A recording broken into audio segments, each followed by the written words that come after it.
Congratulations, you've just stumbled upon a precious film that is truly a must-watch in a lifetime. It has to be said that, after finishing it, anyone going through a period of emotional collapse can rediscover their strength. The story takes place at an elementary school in the United States. This teacher discovered something very unusual. A little girl in his class was losing more and more of her hair each day. Finally, one day he couldn't hold back and asked her about it. The girl answered gently, "It's just short because of the medicine. Bye." In that instant, he felt frozen in place. His heart suddenly grew heavy. The girl's mother explained that it wasn't that they were trying to hide anything. She was simply afraid that her daughter's difference would become a reason for classmates to tease her. "Heather really likes your class. She always looks forward to going to school every day, and I would be very grateful if you could keep her secret a little longer." Yeah. Thanks. All right, baby girl. Let's go. Bye.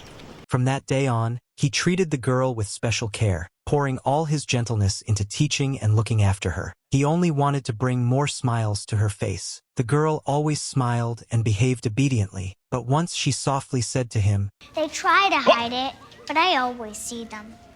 After that, the girl never appeared in class again. He and the whole class prepared meaningful gifts, hoping she would return. However, a few weeks later, cold news arrived. The girl had left this world. On the day of the funeral, he stood quietly at the church entrance, like a silent tree, greeting each person who came to pay their respects. Even after the last person had gone inside, he remained outside, because his condition caused him to make strange, uncontrollable sounds. He did not want to appear inside Enzo's church, nor did he want to disturb others in their grief.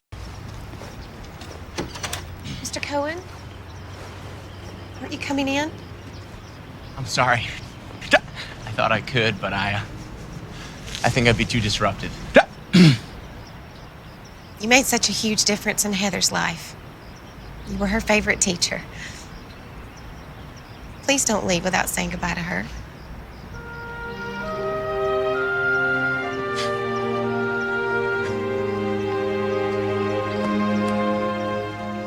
With heavy steps, he slowly walked into the church. The more he tried to control himself, the more it backfired. Everyone there had already heard about him. They knew there was a kind but unusual teacher, like a warm ray of light that had illuminated and warmed the life the little girl would have cherished. He was exactly that kind of person. Even while living in darkness himself, he still brought light to others. In the end, the ones who were warmed were not only the little girl, but everyone around him as well. Today's film is adapted from a true story. From a young age, Brad would occasionally make strange noises. Brad, please, stop doing that. Can't. I said stop it! Stop it! His classmates teased and bullied him. Drop what? Drop the books? Stop it! What? His teachers disliked him. Brad, come up here, please. What? What? I know you think you're the class clown, but I've had it with you. Can't. What? Help! What? Help it! That's what you always say. I don't want to hear any more excuses. Your classmates are trying to study. What? What?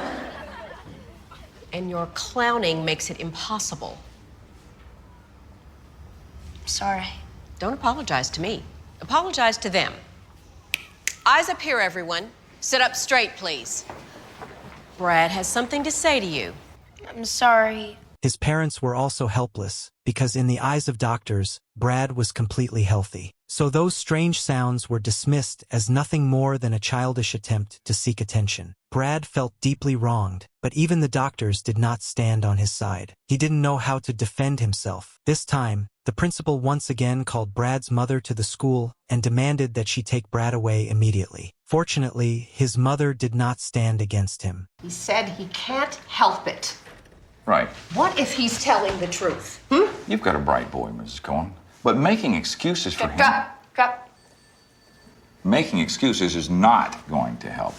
Now, he needs to use this time to ask himself Brad, this come on, let's go. question. Let's go.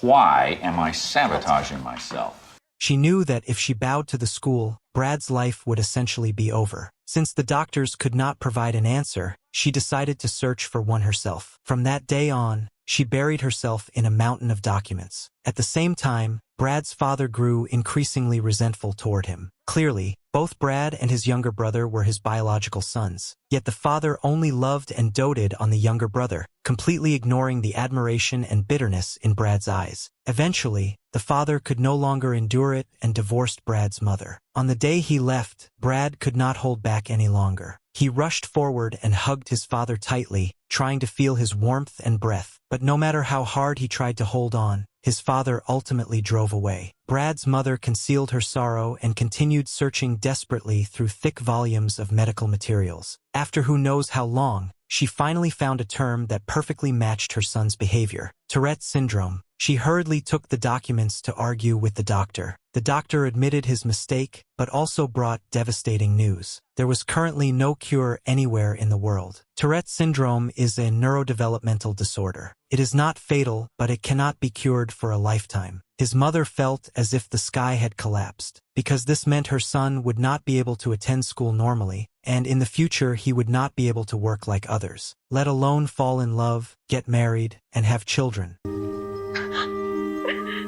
It's okay, Mom. I'll get through this, all right? Looking at her well-behaved son, she cried even more painfully. He was not yet 10 years old, yet it seemed as if he had already foreseen every possible tragedy awaiting him. How could a mother endure such a future? But at the very least, she finally knew what had happened to her son. She began going everywhere to seek treatment options. Even if it could only slightly ease the symptoms, it would be enough. Yet time and time again, she was met with disappointment. When there seemed to be no way out, she even took her son to a support gathering for patients, hoping he might gain some encouragement there. But she quickly discovered that whether it was the parents or the patients themselves, they were all filled with despair about the illness and their future lives. What they discussed was never how to overcome the disease and strive to live fully, but rather how to better accept being teased by others. So his mother immediately decided that they had to draw a clear line between themselves and those people. I'm really so sorry that I brought you there, honey. Let's just forget this.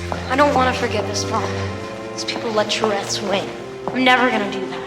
This was not just bold words. It was a lifelong ambition that Brad would pursue. No matter what happened, he would never voluntarily give up on his life. After learning that his son truly had a medical condition and was not deliberately causing trouble, his father was instantly overwhelmed with endless guilt. But by then, regret came too late and he already had a new family. Fortunately, Brad and his mother had grown used to the days without him. Through his mother's negotiations, Brad was finally allowed to return to class. However, he was assigned a seat in the very last row and could only face away from his classmates. In order to listen to the lesson, he tried his best to control himself, yet he still occasionally made strange noises. For example, say your mother bakes a pie. She cuts the... Cohen, just go to the principal's office. Later, he felt somewhat anxious when summoned to meet the principal, thinking he would be reprimanded. But instead, the principal seriously asked him a question. What do you think a school's for, Brad? What? Drop! Sorry, I keep disrupting the class. You're not answering my question. What's a school for? To educate, isn't it? What? Drop! To use knowledge to wipe out ignorance.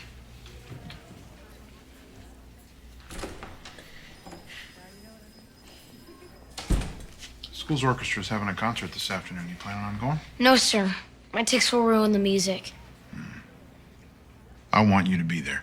He had no idea what the principal intended. He obediently attended a concert. Everyone else was quietly enjoying the music, immersed in its wonderful sense of relaxation. Only he was extremely tense. He did not want to ruin the concert, nor did he want to become the center of attention. Yet the more nervous he became, the more he couldn't stop himself from twitching and making sounds. Very quickly, all eyes turned toward him. That only made his noises become even more frequent. After the performance ended, the principal asked the audience whether they had heard the strange sounds. The crowd immediately began murmuring. Everyone turned to look at Brad. Brad thought the principal was about to publicly punish him. But what the principal did next became a moment of profound kindness that he would never forget. They're pretty annoying, aren't they? The person making those noises is Brad Cohen. Come on up here, Brad. Although deeply embarrassed, Brad was also slightly panicked as he stood up. Amid his uncontrollable tics, he slowly walked onto the stage. At that moment, the entire auditorium fell silent, making his sounds seem even clearer and more abrupt. But the principal showed no anger. Instead, he seriously asked Brad why he was making those noises, whether it was to attract attention or to deliberately annoy others. The microphone was handed to Brad. At last, he had the opportunity to explain Tourette Syndrome to all the teachers and students. He said it was a condition he could not control, that there was currently no cure, and that the more stressed he felt, the worse it became. The principal then asked solemnly, "What can we do to help you?" And I mean everyone in this school. What can we do to help you, Brad? I just want to be treated like everybody else. Joe, give me sit down. On the way back, Brad continued to make strange noises, but this time no students mocked him. Instead, they all began applauding in unison. Soon, everyone even stood up. Through their actions, they offered Brad the greatest comfort and encouragement. Brad had never experienced such overwhelming happiness before. He turned back and saw the man on the stage. The principal's smile was incredibly warm. He would never forget that day. From that very moment, a seed was planted in his heart. The dream of becoming a teacher. He wanted to be like the principal, to use his intelligence and wisdom, his tolerance and love, to open a door to a new world for many more special students. Perhaps it was a path no one had taken before. Perhaps it was a road filled with mud and thorns. But Brad was never afraid. He moved forward persistently, because he wanted to pass on the ray of sunshine he had once received from the principal to even more people in the future. In the blink of an eye, more than 10 years passed. Through relentless effort, Brad finally earned his teaching certificate. But when he confidently began applying for jobs, not a single school was willing to hire him. Although his professional knowledge was solid and his teaching methods were advanced and innovative, school administrators feared that his strange noises would disrupt students' learning. They were even more worried that mischievous students might imitate him. Even so, Brad remained positive and full of passion. Compared to the ridicule and humiliation he had endured as a child, these rejections were nothing. At every interview, he tried his best to explain his condition. Although most people could not accept it, at least they showed him respect. Occasionally, when he encountered someone who insulted his illness, he would still end the interview with confidence. You know what? Thank you very much for the interview. But don't you want the job? Yes, actually. I want it really bad. But I would never, ever work for a man that doesn't care about his students. So I'll take my portfolio and take no more of your time. You got a great boss. Of course, he was not so strong that he could completely ignore these failures, but he always confined his negative emotions within that small private space.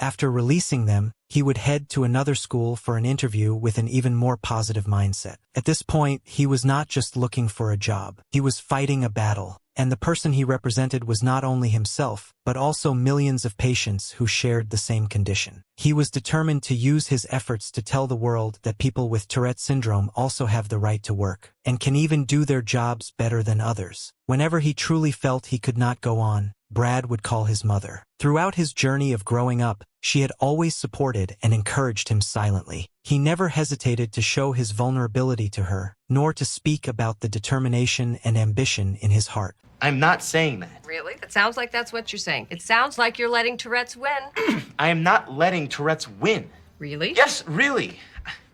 Look, I'm never gonna give up. I have to find the right school. You will, Bobo. You will.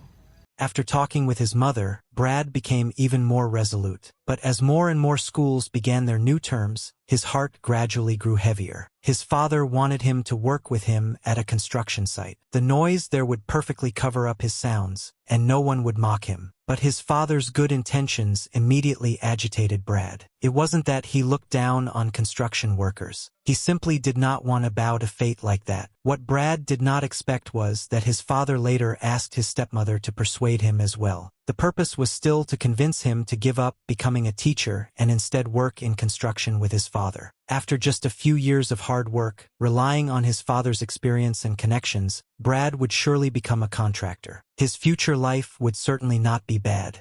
Your dad loves you so much. He just doesn't want to see you get hurt. The only thing that hurts is the fact that he has never accepted who I am. See, he's got this idea of a perfect son who is normal and does normal things. Well, I'm never gonna be normal. Well, maybe that's not his idea, Brad. Maybe that's yours. You're right. You are not normal. You have a gift to teach. And it's not in spite of your Tourette's. It's because of it. These words deeply surprised Brad. He had never expected that his stepmother, who was not related to him by blood, would understand him so well. Her simple yet profound words helped Brad reconcile with his condition. They made him realize that his father had actually always cared about him. It was just that his way of loving was different. In fact, his father had always felt ashamed for giving his son an imperfect body. I hate it when we go to restaurants and people give you those looks. Sometimes I want to just...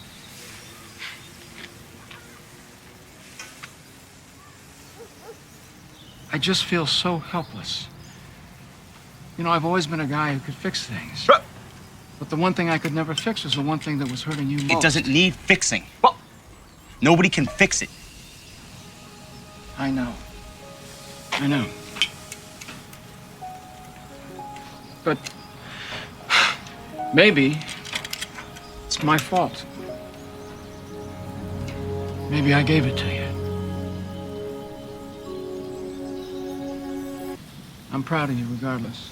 After a long and agonizing wait, Brad finally received an interview invitation from Mountain View Elementary School. He went to the interview extremely nervous. Brad knew this might be his last opportunity of the year. Throughout the interview, the interviewers were friendly and showed no mockery whatsoever. Regarding his condition, they were only curious why Brad was so determined to become a teacher. Brad told them the story of his elementary school principal. After that, one of the interviewers asked him another question. What kind of teacher is that?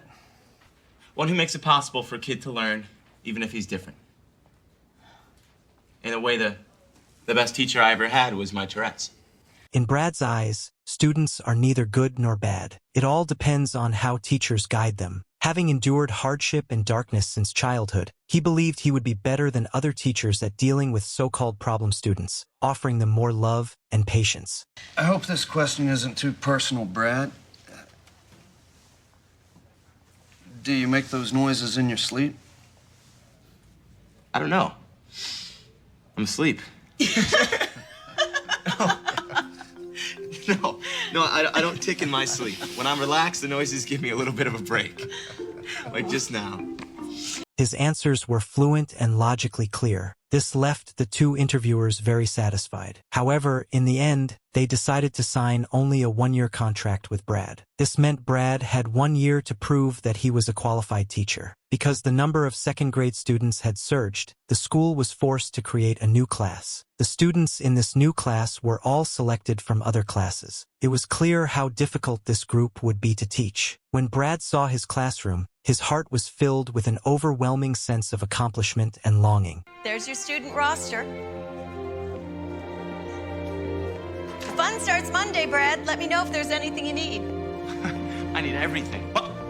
I looked down at that roster like I was announcing the starting lineup for an all-star baseball game. Hillary, this is, thank you. Hey, we thought you might need these.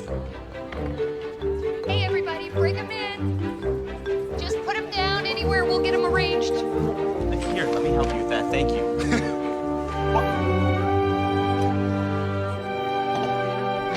to Mountain View.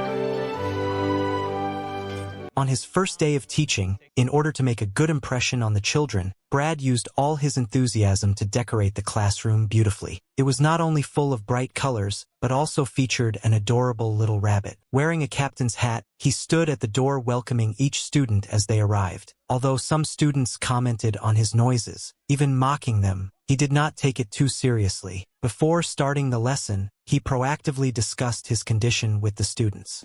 Yes. Is it catching? No, absolutely not. You have to be born with it, like I was. Does it hurt? Well, sometimes, like when my neck jerks, but the noises do not hurt at all. These are great questions. Keep them coming. The children chirped with endless questions. Brad answered them all, showing complete patience and passion, until a little girl who looked tired asked a different kind of question. Are they ever going to make you well, Mr. Cohen? Well, right now, there is no medicine that can cure Tourette's.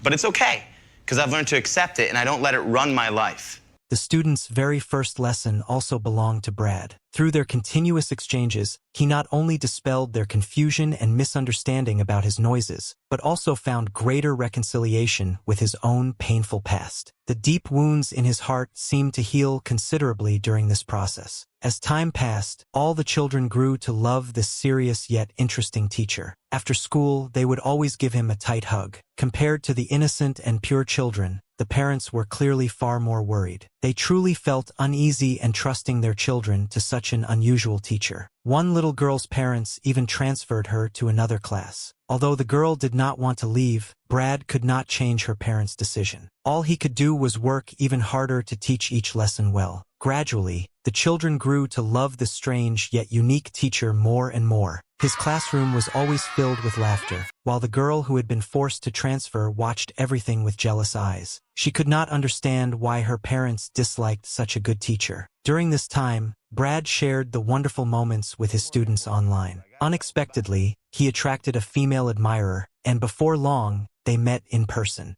You must be Brad. You must be Nancy. Hi, I'm Brad. I know. Right. Of course. I guess I'm a little nervous. Please.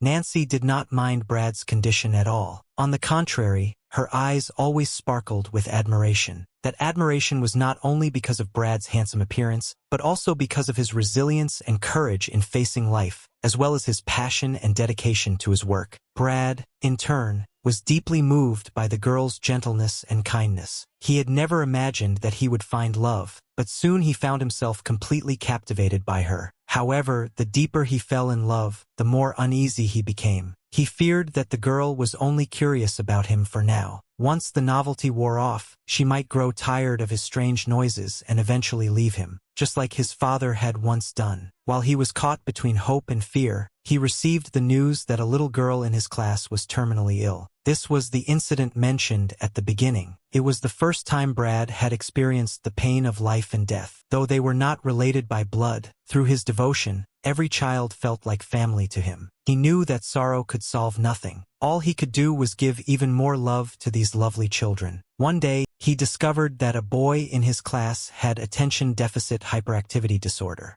Hardly any classmates or teachers liked him. The principal had even suggested expelling the boy several times. This immediately reminded Brad of his own childhood experiences. Without hesitation, he refused the principal's proposal. Afterwards, he met with the boy privately, hoping to use his own way to help him understand how to face and overcome his condition. The boy said he disliked reading and could never fully concentrate on books. Brad told him he felt the same way, but the boy did not believe him. After all, Brad was a teacher. How could he possibly dislike reading? To prove it, Brad played a game with the boy. The boy tried to read a book while Brad blew bubbles with chewing gum.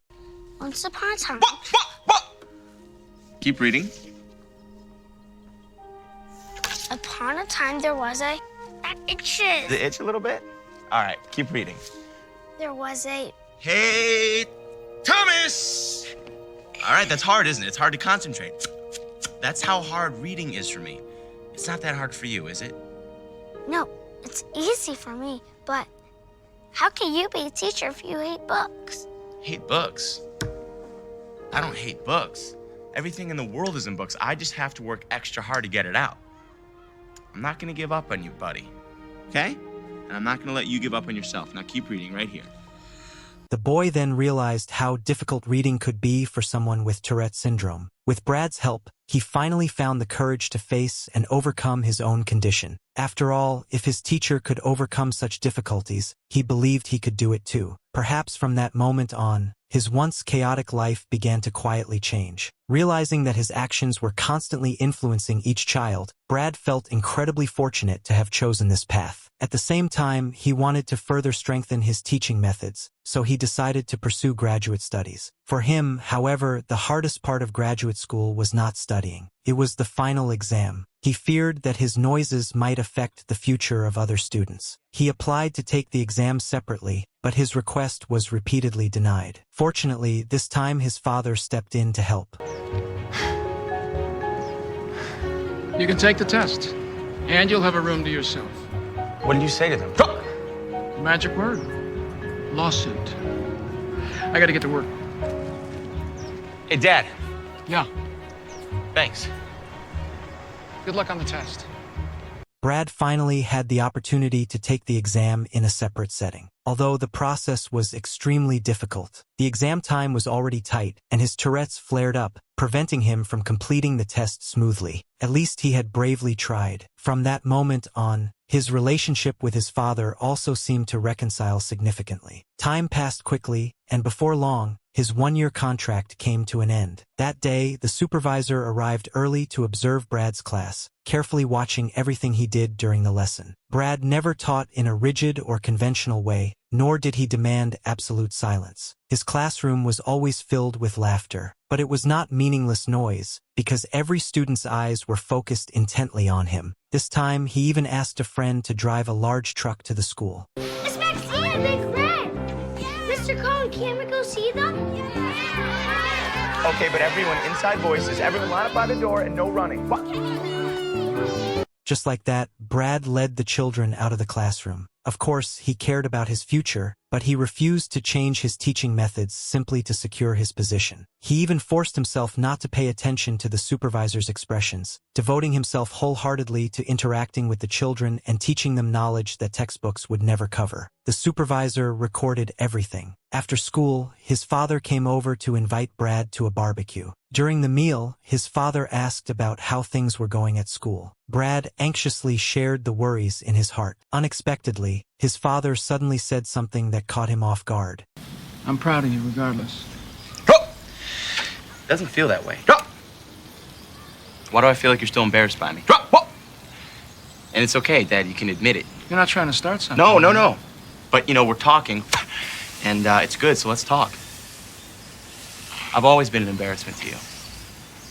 I have, haven't I? Even when you used to come visit me, you used to squirm when all those eyeballs would click my way. You've never been able to accept it. Brad had touched the deepest part of his father's heart. Of course, his father had wished for a normal son, but not out of pride. He simply did not want his son to suffer so much. Yet Brad had clearly walked a path his father had never even dared to imagine. So this time, no matter what the evaluation result would be, and regardless of whether Brad would continue teaching in the future, in his father's heart, he would always be the most remarkable person of all. On the day the results were announced, his father also came to the school. Under the name of his own company, he had made many bookshelves and cabinets for the school free of charge. He also brought a special gift for Brad. Oh, and I got you something for your collection. Put it on, Mr. Cohen.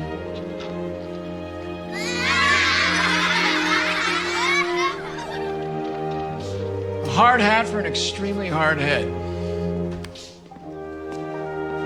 Hey, class, that's my dad. Perhaps from that very moment, he had finally completely reconciled with his father. And he also received good news. Some of you may have noticed an observer hanging around school the last few weeks. Well, he was here to assess one of our teachers, Mr. Cohen. And I'm here to announce that our very own Brad Cohen has been chosen from amongst all the new educators in the state of Georgia to be Sally Mae's first-year Teacher of the Year.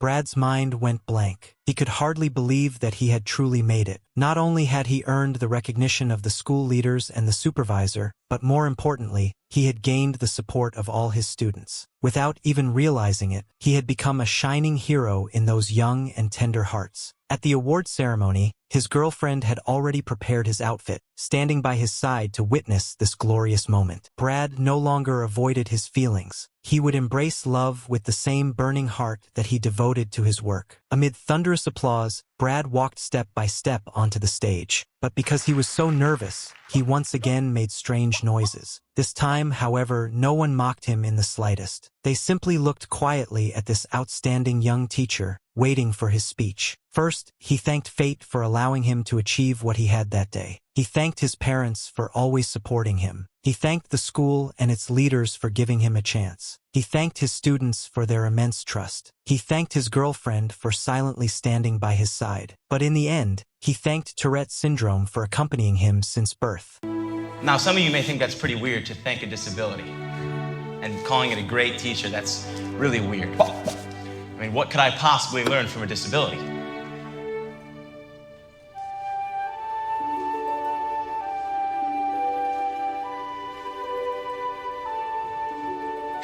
Yes, Galen. You learn to keep going.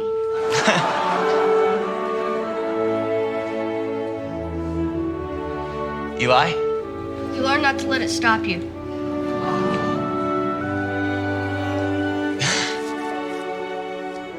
Yes, Thomas. You learn not to let it win. That's right. Coping with my Tourette's has taught me the most valuable lesson that anyone could ever learn. And that is to never let anything stop you from chasing your dream. From working, or playing, or falling in love. Amid resounding applause, he finished his speech. Yet his life was only just beginning. This film is adapted from a true story. The real-life Brad not only became an outstanding teacher, but later also an exceptional speaker. He used his own experiences to continually encourage and heal countless special children, even saving numerous broken families. Here the film comes to an end. But to me, it is more than just a movie. It feels like a teacher in life, teaching me many precious lessons. When facing life's challenges, Brad always maintained a positive and optimistic mindset. He treated his condition as a companion to help him grow, not as an enemy blocking his path. Through his actions, he showed us the profound meaning of the phrase, "Never let anything stop you from pursuing your dreams." No matter how many failures or setbacks he encountered, he was always able to quickly adjust his mindset and start again. This resilient spirit is truly admirable. At the same time, the film helped me gain a deeper understanding of empathy and tolerance in the process of growing up. What Brad longed for most was understanding and acceptance from others. He simply hoped that people would treat him like an ordinary person. And the principal's actions at the concert were undoubtedly a powerful example for all of us. Through remarkable guidance, he led the entire faculty and student body to learn how to listen and show respect, helping create an environment filled with understanding and tolerance for Brad. After watching the film, I realized that in truth, everyone carries their own struggles inside. Some fear society, some suffer from obsessive tendencies, and some are overly sensitive. We always feel that something about us is not good enough, that something is wrong, and we try hard to become normal. But Brad tells us that instead of exhausting ourselves pretending to be normal, it is better to be ourselves comfortably and confidently. What you see as your flaw may actually be the most special thing about you. The most powerful aspect of this film is that it does not preach empty moral lessons. Instead, it simply shows you how a real person lives his life. After watching it, you understand that life is never particularly gentle with anyone, but we can choose the attitude with which we face it. Just like Brad, who turned the sour lemons life handed him into refreshing lemonade. That concludes today's story. Thank you for watching. What do you think about this film? Feel free to leave a comment below.